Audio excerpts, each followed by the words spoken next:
Hello everyone. ये हमारी second video है चैप्टर वाटर के ऊपर। पिछली वीडियो में हम लोग ने वाटर के यूजेस और उसके नीड के बारे में बात की थी। इस क्लास में हम लोग बात करेंगे वाटर साइकिल के बारे में कि वाटर साइकिल क्या होती है। जैसे वाटर होता है तो हमारे मतलब वाटर का जो ओशियंस है, ओशियंस सबसे मेजर पार्ट है हमारे अर्थ में वाटर के लिए। ओशियंस है, सी है, इन सब में सबसे ज्यादा वाटर कंटेन रहता है हमारे अर्थ की अगर बात की जाए तो यहाँ से वाटर का क्लाउड फॉर्मेशन होना और क्लाउड से फिर रेन के थ्रू वापस लैंड में आना, ये जो पूरी प्रोसेस होती है कंप्लीट प्रोसेस वाटर साइकिल की प्रोसेस होती है। यहाँ पे जैसे ये सी देखेंगे आप, ये एक समुद्र है। यहाँ से पानी इवेपोरेट होकर के सन के लाइट हीट के थ्रू इवेपोरेट होता है और इवेपोरेट होने के बाद वो क्लाउड का फॉर्मेशन करता है।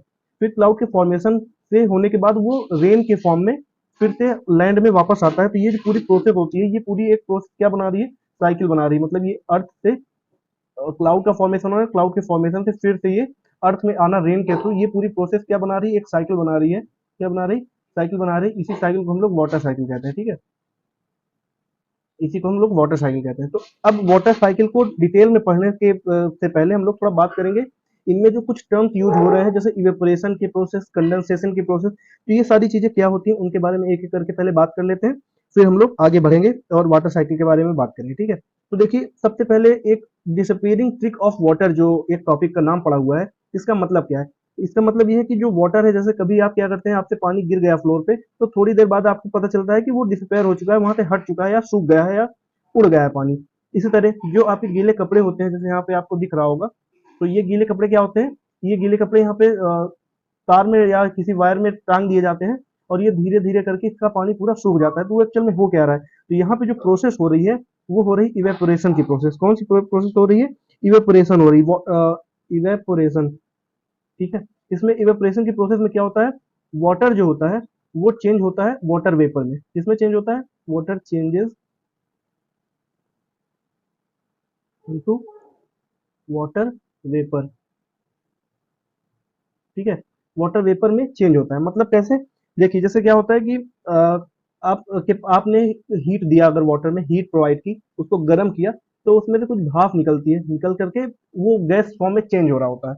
तो वाटर क्या हो रहा है, गैस फॉर्म में चेंज हो रहा है, गैसियस स्टेट में जा रहा होता है। ठीक है, तो यहाँ पे ये जो सनलाइट है, सनलाइट जब गीले कपड़े में या वेट क्लॉथ्स में पड़ती है, तो इसके जो वाटर मॉलिक्यूल्स होते हैं वो हीट हो जाते हैं। हीट होने की वजह से वो चेंज होते हैं, अपना स्टेट चेंज करते हैं, वाटर से गैसियस स्टेट में जाने का कोशिश करते हैं। और वो जब पूरी तरह गैसियस स्टेट में चेंज होते हैं तो वाटर वेपर के फॉर्म में बदल करके उड़ जाते हैं ना। तो वो प्रोसेस क्या कहलाती है, वही प्रोसेस हमारी इवेपोरेशन की प्रोसेस होती है। ठीक है, तो इवेपोरेशन की प्रोसेस कई जगह पे आपको देखने को मिलेगी। जैसे कभी आपने कपड़े साफ किए, उसमें एक तो देखने को मिला। दूसरी प्रोसेस क्या होती है, जब हम लोग सी वाटर से सॉल्ट को ऑप्टेन करते हैं, सॉल्ट ऑप्टेन करते हैं, तो यहाँ पे भी इवेपोरेशन की प्रोसेस के थ्रू ही करते हैं। कैसे, सी वाटर में वाटर प्लस सॉल्ट दोनों होता है। मतलब जो समुद्र का पानी होता है वो सॉल्टी होता है ना।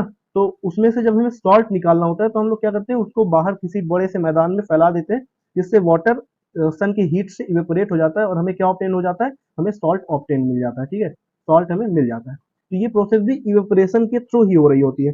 दूसरी बात क्या है, जैसे कि और एक और एग्जांपल लें तो अगर कभी आप लोग देखते होंगे कि रूफ टॉप में, फील्ड में या रोड में कहीं पे पानी पड़ा होता है, तो वो पानी थोड़े धीरे धीरे करके इवेपोरेट हो जाता है या खत्म हो जाता है। वो पानी क्या हो रहा है, एक्चुअली वही पानी इवेपोरेट हो रहा है या वाटर वेपर के फॉर्म में चेंज हो रहा होता है। ठीक है, तो ये प्रोसेस एक इवेपोरेशन की प्रोसेस है। अब अब आप क्या करें, ये प्रोसेस होती कैसे है, देखिए इवेपोरेशन की प्रोसेस सनलाइट और इन शेड दोनों में होती है। लेकिन कैसे होती है, अगर यहाँ पे देखिए जैसे एक ये कंटेनर रखा हुआ है, एक ये प्लेट रखी हुई है, दोनों में वाटर रखा हुआ है। ये वाली प्लेट जो है वो डायरेक्ट कांटेक्ट में है सनलाइट के, सनलाइट इसमें डायरेक्ट पड़ रही है। तो आपको क्या करना है, ये दो प्लेट आप खुद भी करके ट्राई कर सकते हैं। एक प्लेट को आप छाया में रखिए, एक प्लेट को आप धूप में रखिए, दोनों में थोड़ा थोड़ा सेम अमाउंट ऑफ वाटर डाल दीजिए। अब आप जब 10 मिनट 15 मिनट बाद चेक करेंगे तो आपको समझ में आएगा कि सबसे पहले किसका पानी खत्म हुआ या इवेपोरेट हुआ, तो वो आपको पता चलेगा। तो जो प्लेट सनलाइट के कांटेक्ट में, डायरेक्ट कांटेक्ट में रखी हुई थी, उसका पानी सबसे पहले इवेपोरेट होगा या वाटर वेपर के फॉर्म में चेंज होगा। और वहीं पे दूसरी वाली जो प्लेट शेड में रखी होगी, उसके पानी में थोड़ा सा स्लो प्रोसेस होगी, थोड़े धीरे धीरे होगा, लेकिन होगा दोनों में। क्यों, क्योंकि जो हमारा इन्वायरमेंट है वो सनलाइट की वजह से गर्म हो चुका है, हीट हो चुका है, जिसकी वजह से जो प्लेट शेड में रखी है या छाए में रखी है, वो भी क्या हो रही है, गर्म हो रही है। उसके भी जो वाटर है वो भी हीट हो रहा है, और हीट होने की वजह से इसका पानी भी इवेपोरेट हो रहा है। ठीक है, तो दोनों केसेस पे इवेपोरेशन हो रहा है, लेकिन रेट ऑफ इवेपोरेशन वो दोनों में अलग अलग होता है। जो डायरेक्ट कांटेक्ट में होगा वो बहुत जल्दी इवेपोरेट होगा, और जो शेड में होगा या छाया में रखा होगा वो थोड़ी देर में इवेपोरेट होगा, ठीक है। तो और धीरे धीरे करते करते थोड़ी देर बाद पूरा पानी इवेपोरेट हो जाएगा और ये पूरी प्लेट खाली हो जाएगी, ठीक है। तो इसी तरह जो आपके घर में बकेट्स रखी होती हैं, क्या होती है, बकेट्स होती हैं, उनमें भी पानी भरा होता है, लेकिन वो बहुत इतनी इवेपोरेशन की प्रोसेस बहुत स्लो होती है, ठीक है। तो वो इवेपोरेट तो कर रहा होता है, लेकिन बहुत धीरे धीरे इवेपोरेट कर रहा होता है, इसलिए वो आपको समझ में नहीं आता, ठीक है। लेकिन इवेपोरेशन वहां भी हो रहा है। तो ये जो प्रोसेस है इवेपोरेशन की, एक बार और समझ लीजिए। इवेपोरेशन की प्रोसेस जो है उसमें क्या होता है, वाटर जो है, वाटर चेंज होता है किसमें, वाटर वेपर में। किसमें चेंज होता है, वाटर वाटर वेपर में चेंज होता है, ठीक है। तो the process of changing of water into water vapour is known as evaporation, ठीक। ये बात आपको समझनी है। फिर दूसरी दूसरा एक टॉपिक आता है loss of water by plants. देखिए, एक तो यहाँ पे इवेपोरेशन हो रहा था जो हमने डायरेक्ट इवेपोरेशन देखा। एक इवेपोरेशन होता है जो कि प्लांट्स के पत्तियों के थ्रू होता है। तो उस इवेपोरेशन की प्रोसेस को हम कहते हैं ट्रांसपीरेशन। क्या कहते हैं, ट्रांसपीरेशन। ये भी इवेपोरेशन की ही प्रोसेस है, इवेपोरेशन ऑफ वाटर। इवेपोरेशन मतलब वाटर वेपर में चेंज होना, ठीक है।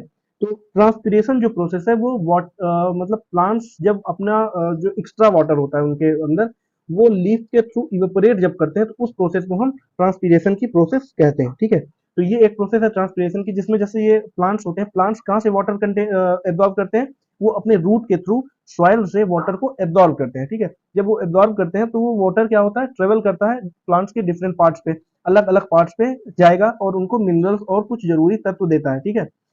ये क्या करेगा, इनकी नीड्स को पूरा करता है वाटर। तो इसके डिफरेंट पार्ट्स में जाता है, लेकिन कुछ वाटर, एक्स्ट्रा जो वाटर होता है वो प्लांट्स में भी आ जाता है। तो उस एक्स्ट्रा वाटर का प्लांट क्या करे, तो उस वाटर को ये प्लांट अपने पत्तियों के थ्रू इवेपोरेट कर देता है ना। जब इवेपोरेट करता है तो उस प्रोसेस को हम क्या कहते हैं, ट्रांसपीरेशन की।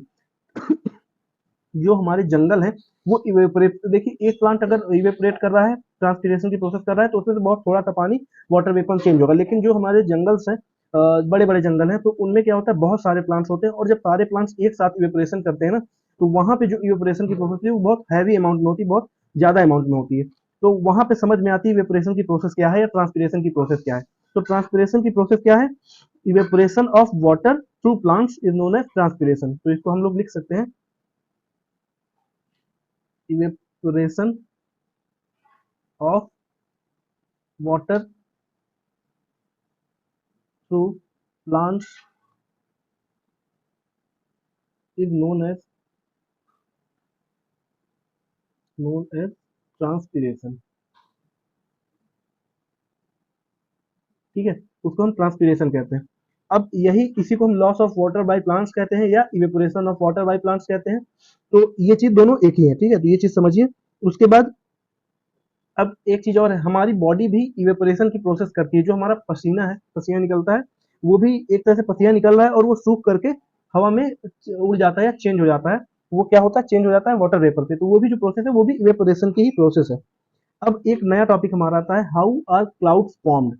अब क्लाउड कैसे बनते हैं, देखिए, ये जो मैंने वाटर साइकिल की बात की थी, उसमें क्या हो रहा था, पानी जो था ओशियन से निकल करके उड़ करके वो कहाँ जाता था, आसमान में जाता था, ऊपर जाता था, और वो क्या होता था, क्लाउड का फॉर्मेशन करता था। और क्लाउड का फॉर्मेशन करने के बाद रेन के थ्रू फिर से हमारे लैंड में वापस आता था, अर्थ में वापस आता था। तो इस प्रोसेस में इवेपोरेशन की प्रोसेस के थ्रू पानी तो उड़ गया, आपने समझा इवेपोरेशन की प्रोसेस क्या है। अब वो क्लाउड में फॉर्मेशन कैसे करेगा उसके बारे में समझिए। अब ये जो प्रोसेस है क्लाउड के फॉर्मेशन की, जिसमें एक टर्म यूज होता है कंडेंसेशन की। कंडेंसेशन एक टर्म यूज होता है। अब कंडेंसेशन क्या चीज है उसको समझने के लिए हमें एक ये समझना पड़ेगा। देखिए, समझिए इसको। कभी आपके पास अगर कोई ग्लास है और ग्लास में क्या है, एक नॉर्मल वाटर रखिए। फिर आप क्या करेंगे, उसको पूरी तरह से बाहर से ग्लास को साफ कर दीजिए किसी कपड़े से, मतलब उसमें कुछ रह ना जाए बाहर। अब क्या करिए, उस नॉर्मल वाटर में कुछ आइस क्यूब्स डाल दीजिए। जब आप उसमें आइस क्यूब डालेंगे तो विद इन 1 और 2 मिनट में आपको पता चलेगा कि कुछ वाटर की ड्रॉपलेट्स ग्लास के बाहर साइड आकर के चिपक गई हैं। मतलब कुछ वाटर की ड्रॉपलेट्स इसके बाहर साइड इस तरह चिपकी हुई दिखेंगी, जैसे यहाँ पे इस फिगर में दिख रहा है ना, ये वाटर की ड्रॉपलेट्स यहाँ पे बाहर की तरफ चिपकी हुई है। तो ये जो प्रोसेस है ये कहाँ से हो रही है, ये क्या चीज हो रहा है इसमें, क्योंकि पानी तो बाहर से वाटर से आया नहीं, मतलब ग्लास के अंदर का वाटर बाहर तो आया नहीं है, लेकिन फिर भी उसमें कुछ चिपका हुआ है। तो इसमें क्या हो रहा है, तो इसमें कंडेंसेशन की प्रोसेस हो रही है। अब कंडेंसेशन की प्रोसेस में क्या होता है, वाटर वेपर जो होता है, जो वेपर होता है वो चेंज होता है लिक्विड में। ये कैसे होता है उसको थोड़ा डिटेल में समझते हैं। वाटर वेपर क्या हो रहा है, लिक्विड में चेंज हो रहा है, इस चीज को पहले आप लोग समझ लीजिए। वाटर वेपर मतलब जो गैस है हमारा वो लिक्विड में चेंज हो रहा है। अब ये क्या हो रहा है वो समझिए। देखिए, जैसे ही आपने नॉर्मल वाटर में आइस क्यूब डाला, तो क्या हो रहा है, जो नॉर्मल वाटर है वो ठंडा हो रहा है, आइस क्यूब की वजह से वो ठंडा हो रहा है। और ये जब ठंडा हुआ तो ये बहुत ज्यादा चिल्ड हो जाएगा। चिल्ड होने की वजह से जो हमारे ग्लास के आसपास का जो इन्वायरमेंट है, यहाँ पे नमी तो है, ये मॉइस्चर तो है, ये वाटर वेपर तो है, ये तो इस यहाँ पे जो वाटर वेपर है ये गर्म है, ये क्या है, ये हीटेड है। और इसके अंदर का जो लिक्विड है वो बहुत कूल्ड है। तो जो ये हीटेड वाटर है, वेपर है, वो वाटर वेपर क्या होगा, ठंडा होगा। जब वो ठंडा होगा तो आपको पता है, जब वेपर होता है, वेपर जब कूल्ड होता है, कूल करते हैं उसको, तो कूल करने पे वेपर क्या बनता है, लिक्विड फॉर्म करता है। ठीक है। अब ये जो वेपर है वो जब ठंडा होगा, आसपास का जो मॉइस्चर वो ठंडा होगा, तो वो लिक्विड के फॉर्म में आकर के इसके अगल बगल पूरे ग्लास में इकट्ठा हो जाएगा या चिपक जाएगा। तो वही प्रोसेस है कंडेंसेशन की। मतलब वेपर से लिक्विड में चेंज होने की जो प्रोसेस होती है, वाटर वेपर की लिक्विड में या वाटर में चेंज होने की जो प्रोसेस होती है, उसको हम क्या कहते हैं, कंडेंसेशन। ठीक है, उसी प्रोसेस को हम कंडेंसेशन की प्रोसेस कहते हैं। अब इसी कंडेंसेशन की प्रोसेस के थ्रू हमारे जो क्लाउड्स होते हैं उनका फॉर्मेशन होता है। कैसे होता है वो चीज समझिए।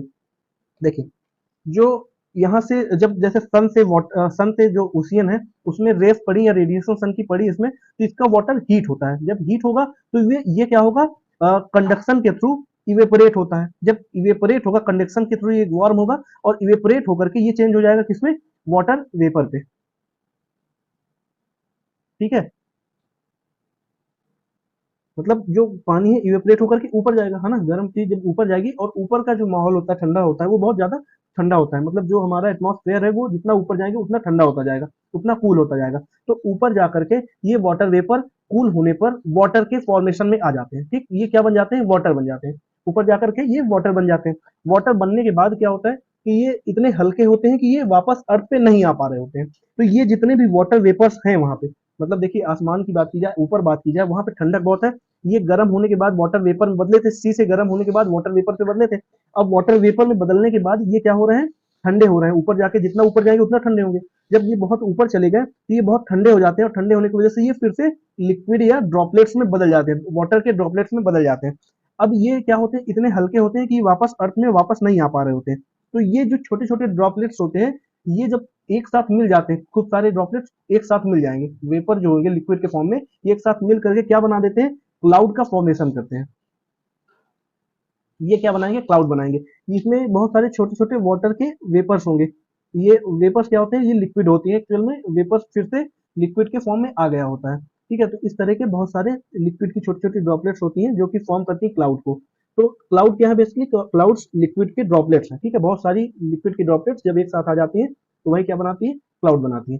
अब इनमें से कई सारी ड्रॉपलेट्स जब आपस में मिल करके एक बड़ी ड्रॉपलेट बनती है थोड़ा सा, तो वो हैवी हो जाती है। और वही जो हैवी ड्रॉपलेट्स होती हैं वो रेन के फॉर्म में, इसके रेन के फॉर्म में वापस हमारे अर्थ पे आ जाती है। ठीक है, तो ये हमारा जो प्रोसेस हुआ, ये सारी प्रोसेस क्या कहलाई, वाटर साइकिल की प्रोसेस कहलाएगी। देखिए, यहाँ से सनलाइट, यहाँ पे देखिए सपोज सन होगा, तो यही सनलाइट से ये जो वाटर है ये इवेपोरेट हो रहा है। यहाँ पे देखिए ये जो वाटर इवेपोरेट हो रहा है, तो यहाँ पे क्या प्रोसेस हुई, इवेपोरेशन की प्रोसेस हुई।